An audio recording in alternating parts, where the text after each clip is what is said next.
Hello and welcome to our special coverage of the Russia-Ukraine file. Since Russia launched a full-scale military invasion into Ukraine on February 24, 2022, fighting has caused over 900 civilian deaths and pushed millions of Ukrainians to flee to neighboring countries, the majority of whom have arrived in Poland, a NATO country where US troops are preparing to offer assistance to refugees.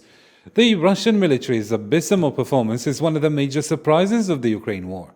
Many questions are raised in this tense situation between Russia and Ukraine.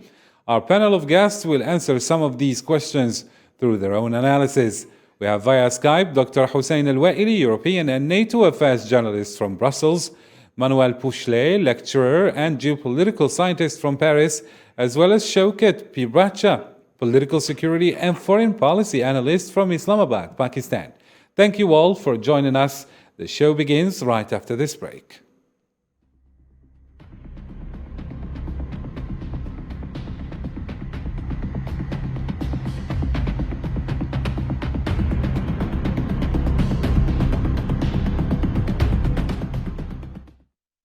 And before we delve into any discussion, let's start with the latest updates on the Russia-Ukraine file.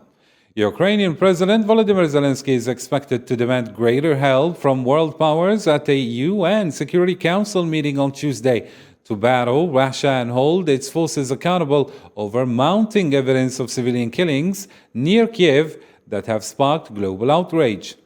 Spokesperson for Russian Ministry of Defense accused the Ukrainian authorities of preparing new stagings of civilians killed by Moscow forces amid international outrage after the discovery of corpses in the town of Bucha. US President Joe Biden has called his Russian counterpart Vladimir Putin a war criminal and suggested holding a war crimes trial. So without any further ado, let me start with you, Mr. Manuel Pouchlet. Russian soldiers have been accused of carrying out genocide as Kremlin forces pull back from Kiev. The West is still calling Russian forces war criminals. How can we throw accusations hither and thither without proper probe into the ground? Such accusations are grave, and unless a genuine investigation within the right conditions are conducted, we can't just toss such claims. How do you interpret this, Mr. Manuel Pouchlet? So at the moment, the situation is very difficult on the ground on getting informations. Has become, it could be a nightmare, and we are afraid about misinformation, So that's very difficult to understand on site what is going on exactly, because each camp is accusing each other of mass killing. So it's difficult to understand who is behind this scene. And what about the speech delivered by Mr. Zelensky, the Ukrainian president, to the international community? This is what I think at the moment. I think it's too soon to have a general point of view and to share the point of view with spectators today. Yes, thank you. What about you, Mr. Hussein Al-Waili? How do you see the escalation of tensions between the two poles? What is your analysis on this conflict as a whole? Thank you. As you know, we are the first point now, or the first zone of the conflict at the moment, So Kiev, until now, actually, with Zelensky president, so with the West. So now maybe we will go to another next step. Next step, it is mean next war. Next war, what means there is many dimensions, and this is conflict actually between Russia and Ukraine. So we have psychological war, we have sanction war, we have diplomatic war as well, between West and Russia now. So we will go another, because when Russia actually will be close of Kiev or to enter to Kiev, actually the tension will be very high and very up. So now, actually, they will be very, very, very strong war next step. But I mean, now all the eyes on the NATO at the moment, because there is meeting now between NATO foreign minister in Brussels. So they will decide actually they will provide Ukrainian government arms or not. This is a step. Actually, they will change the game, and we will actually see another tension between Russia and the West and the NATO, not just with Ukraine. Now we have actually a stable war it is very clear. But I mean, in next week maybe it will the dimension it will change, because the decision of a West or a NATO until now, it is in nature. It is not enter in this as war. It not provide actually Zelensky government arms or like that. This is military staff. So maybe we will go another step, and this is a step. It is very important for Russia and the West. And this is point is very important actually. The point, the direct war between Russia, Moscow, and the West or NATO is not yet started. So maybe until now, we will see the details of this is war directly between Russia and Brussels. If we talk about European Union or talk about NATO, this is what I mean. The conflict it will be developed and they will change it. Thank you so much. What about you, Mr. Shaukat Piracha? Let me address the same questions to you. How do you analyze the escalating tensions between Russia and Ukraine? Well, first of all, thank you very much for inviting me in your show. Welcome. Secondly, we must underline the ground realities over there. The ground reality is that there is bombing. Who is bombing? Russian forces. Where they are bombing the Ukrainian cities, the towns, the areas. And there are obviously, when bombs are being dropped, when fire is opened, obviously there are casualties. And casualties are being done. Who is the witness? The global media has been over there, and some of the journalists from Pakistan, they have also been covering the ground realities over there. That's why I am saying the casualties are there. Now, whether sanctions are enough, whether UN Security Council sessions are enough, the ground reality is that there must be efforts, and the efforts must be for ending the hostilities, the war, as early as possible. The sanctions imposed by United States and other Western allies, they have not been able to prevent President Putin's aggression against Ukraine, and the war is still there. However, many measures taken by the Western countries, for example, freezing the assets of the Russian oligarchs, that had an impact. The flights, for example, the Russian flights, they cannot operate at some of the stations like in Istanbul or in Middle East airports. They are operating their flights, but toward the West, it is not there. These measures have also not been able to stop the war. The very first thing is, I mean, we here in Pakistan, for example, many people they are supporting or they are raising slogan in favor of President of Ukraine. Whether the heroism of Ukrainian president is able to stop the killings, no, sir. That's why I'm emphasizing that the very first thing and foremost thing is that somehow the war should end, whether through diplomatic interaction or isolating Russia or imposing sanctions. The sanctions measure has not been able to find a solution. How President Putin can be persuaded, the world doesn't know, and that's why the poor Ukrainian, they are being killed and being killed at a massive level. This must be a matter of concern because it's a NATO versus Russia. If war is not there at the moment, you cannot rule out the threat of war. As they say, a threat to peace anywhere is threat to peace everywhere. We mean the humanity, human beings.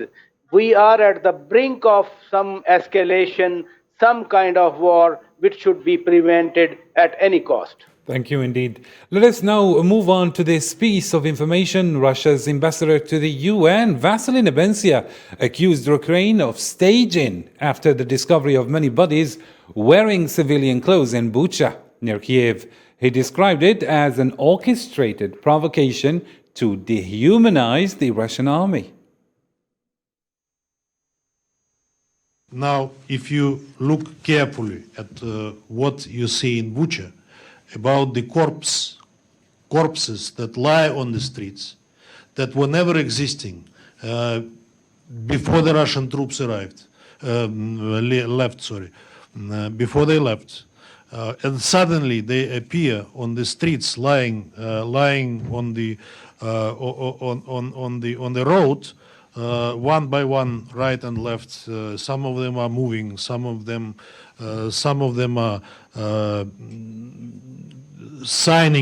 showing the signs of life. You cannot escape from an understanding that is a stage. Still with you, Mr. Shaukat Piracha. As you have heard and seen, Russia is denying the accusations of Bucha's massacres, and they are demanding concrete proof on the killings. How do you see this? As we discussed earlier, there is no concrete proof, and the footage shows no sign of shooting nor blood on the so-called dead bodies. Well, whatever it is, what we have seen, there is bombing. What we have seen is destruction. What we have seen through the visuals and very live visuals, as I told you, some of the Pakistani journalists, they have been on the ground. Some of the Indian journalists, they have been on the ground. So these are not stories merely from Ukrainian journalists. I'm talking of my own journalists, being in Ukraine and witnessing all this. Secondly, around 7,000 Pakistani citizens, including students, they were in Ukraine and they were evacuated. And one of the honorable guests you took very beginning, he also talked about refugees pouring in Poland, in million or so. So all these tales told by those who have been evacuated from Ukraine, these are the tales of eyewitness accounts. They have seen the dead bodies. For example, a journalist from United States, he was also shot dead. So when bombing is there, I'm not taking up this particular incident that the Russian ambassador to the UN was talking about, but he knows, and the entire Russian establishment knows, the Russian president knows, the Russian army know it, that they are bombing a small country, which is called Ukraine. If there are no dead bodies, as the ambassador is claiming, but there are dead bodies elsewhere, wherever they have been bombing. You cannot deny it. If a building is bombed and, they claim that we are bombing these buildings because these are the defense establishments or other establishments, there are also human beings who are being killed. The killing of one human being is killing of entire humanity. What about the children, the ladies, the women, the elderly who are being killed, through these bombings? They are human beings, you see. If they are not Russian, they are Ukrainian. Whether Ukrainians are not human beings in the eyes of President Putin, I ask this question, And where is the international law which bars one country from taking out naked aggression against the other country? At least world should condemn it. World should come forward and get it stopped. I'm not talking about the particular incident that the Kurds are lying in the streets and this is a lie in the eyes of Russians. Russian must see the other Kurds, other dead bodies, other human beings who have been ruthlessly killed in their bombings. This is not acceptable. A big power, if it comes into the territory of a small country, how it is acceptable under the international law, how it's acceptable under the UN Charter, because where every country has the sovereign right, every country is accepted as a sovereign nation. Very clear indeed. Thank you so much. What about you, Mr. Manuel Pushley? Let me address this to you. Russia will present documents showing true nature of the events in the Ukrainian city of Bucha, according to Russia's foreign minister. If the killings are not real in Bucha, why is Ukraine playing such role to gain more global attention? Who's going to benefit from such escalation? Whose effects can be very dramatic, not only for Russia and Ukraine, but also for Europe and the whole globe in general? Yes, of course, the big difficulty is to name the author of this slaughter.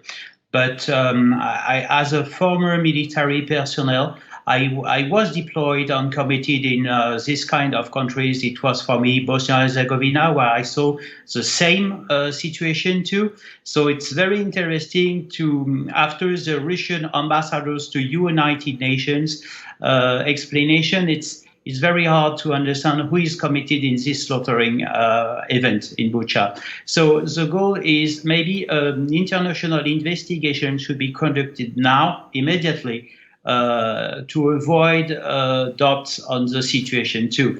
But Mr. Zelensky, the Ukrainian president, addresses his speech to all parliament in Europe, in Israel, and he asks for help. And it's very interesting because, Mr. Putin decided to calm or to say he disagrees with a commitment of European nations. So, in fact, it's Mr. Putin's strategy is very interesting to observe at the moment because it confronts European Union on other countries who are with Ukraine to their contradiction. So this is a big challenge to speak the same and clear language with this event.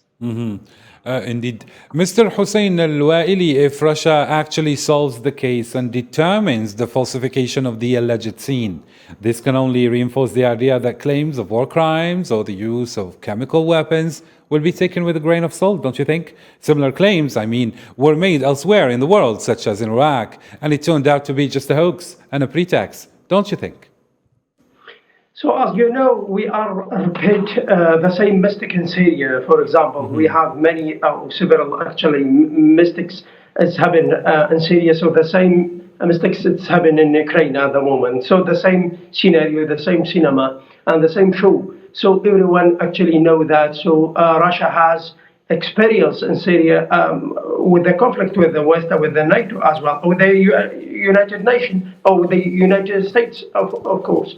So now we talk about actually Security Council. The Security Council actually have or has actually many evidence that there is not Bucha crime, for example, because Russia has the evidence. So that's why I think the experience of Syria is repeat in Ukraine, and we should know actually. The Kiev, Kiev is Russian's target now. It is not Ukraine. So Russians will be going up. They will actually enter actually Kiev. So you know that, but there is 30% of Russian community in Kiev. So that's why this is all actually it is. Forbidden Russia to enter this zone. So now that the conflict, between Russia and United States, it is not Ukraine. Now Kiev. Why? If you ask me why Kiev, because Kiev it is represented actually international law. Zelensky government is legal now and legitimate. So now Kiev it will be actually the natural zone between the West and the Russia. Now we should really to do the cinema, the show, actually to stop Russian troops to go to Kiev, and after then we will change the mind by media, by social media, and by Security Council about the press conferences in the United Nations around the world, in London and Paris, and push all this momentum actually to stop the Russian troops toward Kiev. Now we are talking about who will control Kiev in next day or next state maybe. So we will see actually the game, it will be changed as I mentioned. So that's why the conflict it will be very high and very, very directly actually between West and Russia, because you know that this is conflict now between Moscow and Kiev. Now I think all the games will change next week. Very nice. And as you see, US and European countries promised to punish Russia for civilian deaths. Still with you, Mr. Hussein Al-Waili. Liz Truss, who's the British Foreign Secretary, said that UK will intensify sanctions and that Russia does not deserve a place on the Human Rights Council. Do you believe that these sanctions will have an impact on Russia? If so, why is Russia not withdrawing its troops from Ukraine? Yes, Mr. Hussein Al-Waili, can you hear me? Yes, can you repeat the question, Yes, please? I said that technically all these sanctions seem to be in vain. I mean, Russia is still standing, economically speaking, and the operation is still going on. And we see that the United States and the Western nations are avoiding this direct clash, while we have seen that there was a stronger resolve, a stronger stamina, and in resolving the issue of violating international law. I mean, when it came to Iraq, and they immediately intervened. What about now? Why are they just avoiding this direct clash? Yeah, this is the war and this is the political war as at the same time. So as I mentioned the first time, so there is many kind of the war. So diplomatic war and sanction war, and the same time in the international law war. So it means who is actually to control this is war by media. So for that's why this is the now we are actually in the conflict really war in between Russia and Ukraine. But I want to mention sometimes the Western culture, the West use another hand of war or another kind of war. Is like, for example, diplomatic. If the military it doesn't work, so we use the diplomatic war. But speaking of diplomatic war, diplomatic efforts, I mean, we see that the Biden administration have been combating this meeting that Zelensky and Putin were meaning to have. I mean, these encounter is very important. If Putin and Zelensky actually meet face to face in Ankara, for example, I think there would be a huge, resolution to this conflict. But we see that they are fighting it. Why is that? I think the diplomatic effort is finished. Now there is not any diplomatic channel to find a resolution for this conflict, because Russia find to save Russia as country, as a state, as sovereign country, actually to control Kiev. Kiev, it represents international law, legitimate things for the Russia. So that's why they mean there is not any force or diplomatic force about that. And at the same time, they have not confidence with the West, with the United States, because they had actually experience with by Libya experience, by Syria experience, by Iraq experience, with the US and with the Europeans. So that's why there is not diplomatic channels work now. They try actually by European Union channels, but there is United States impression on the EU to actually to close the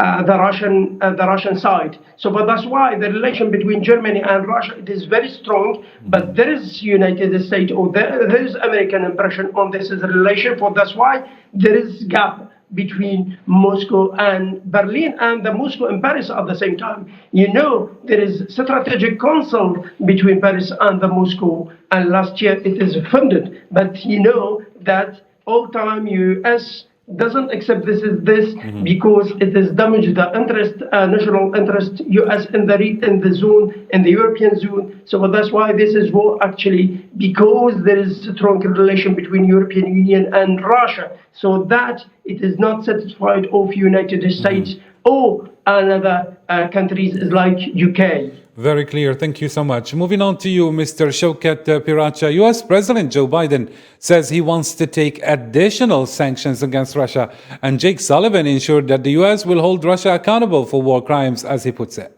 How long do you think Russia's economy can stand after all these sanctions, Mr. Shaukat? Can you hear me, Mr. Shaukat? I don't think sanctions or any more sanctions will work in case of President Putin. a person who is not answerable to his own population and in the power for the last 20, 30 years. I'm talking of mindset of the dictators, or who one or the other pretext, they always keep on sticking to the power. So sanctions will not work.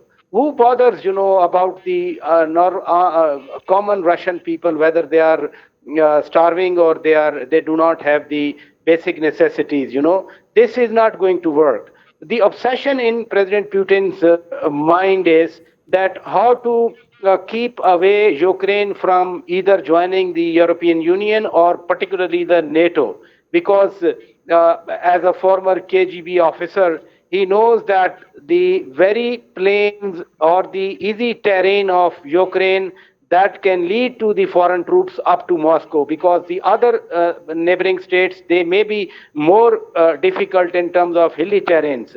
This is the obsession in President's mind. He is sticking to it. And then the two states, where Russian minority is there in Ukraine, that has already been declared by President Putin as independent. And Crimea he has already snatched. So virtually President Putin has dismembered Ukraine from being one entity to, isolating two autonomous regions and then Crimea. And since the Western countries could not, preempt his moves in case of Crimea or the other two territories. So the mind of President Putin is very clear that the Western governments, they cannot wage a war or they cannot announce a NATO war against Russia, so he is free to do. However, here is the role of other powers who are not particularly aligned with the West or Russia. I'm talking of, for example, China or some other countries who can at least persuade President Putin that please stop this killing and sit on the diplomatic channel or table with other powers or with President Ukraine. One comment that you asked about why President Biden or the United States doesn't like Zelensky to be with President Putin, because here is the NATO interest, here is the European Union interest, because they also want that an independent country, if it is coming to their fold, and especially on the buffer zone, neighboring Russia, that will be a protection for the mainland European Union countries. They want Ukrainian to be part of their fold, so that a buffer zone is established. So is the desire of President Putin. A country called Ukraine, otherwise having such a strategic geographical location, is being unfortunately torn apart because of the same reason that its location is very strategic one. Very nice. Thank you so much. Mr. Manuel Pushle, perhaps in the same line of sanctions over Russia's economy, do you think that this would be enough to paralyze their military operation? Can you add anything further? Yes, I think that today Mr. Putin, I think, is a winner of the game, of this awful situation. But concerning diplomacy, what is very interesting to underline today is a role play by Turkey and Mr. Erdogan.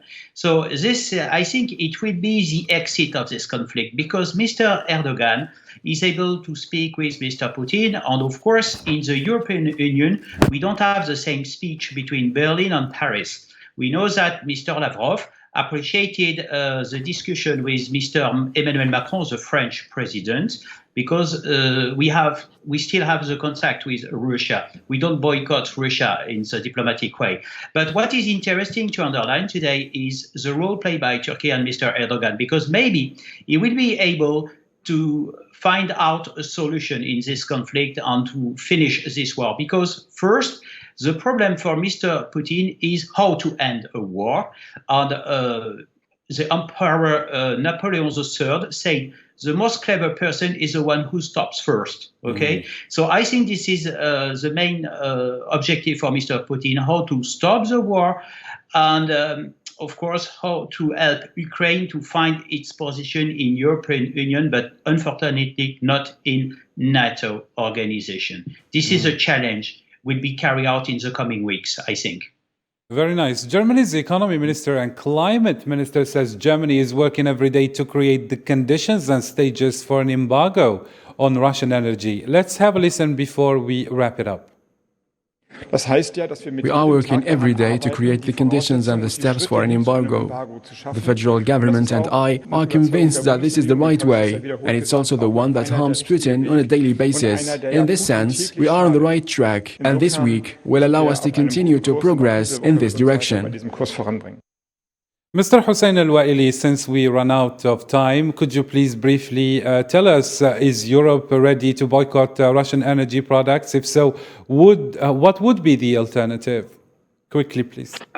Actually, it is difficult to find the alternative because, there is a gap between European membership about this is sanctions on the Gazprom, for example, or about the section on the energy sector. At the same time, there is not, there is not to find actually another sector exactly, or is like, for example, Algeria. It was alternative. But Algeria just to provide European Union just 11%, so it is not enough. Qatar it was, but it is very far away, and we have actually a structure to find and to provide European Union. And this is not time actually. This is not. There is a temporarily solution, just Russia, and a long-term solution, Russia. So for that's why there is not. So for that's why now European Union try actually to find some solution to diplomatic solution or resolution about this conflict. But all time United States. Thank you so much, Mr. Waili. Thank you so much, dear guests, for joining our channel. That's it for our special coverage of the Ukrainian conflict with Russia. Thank you, dear viewers, for tuning in to our channel. Bye for now. In another coverage next time.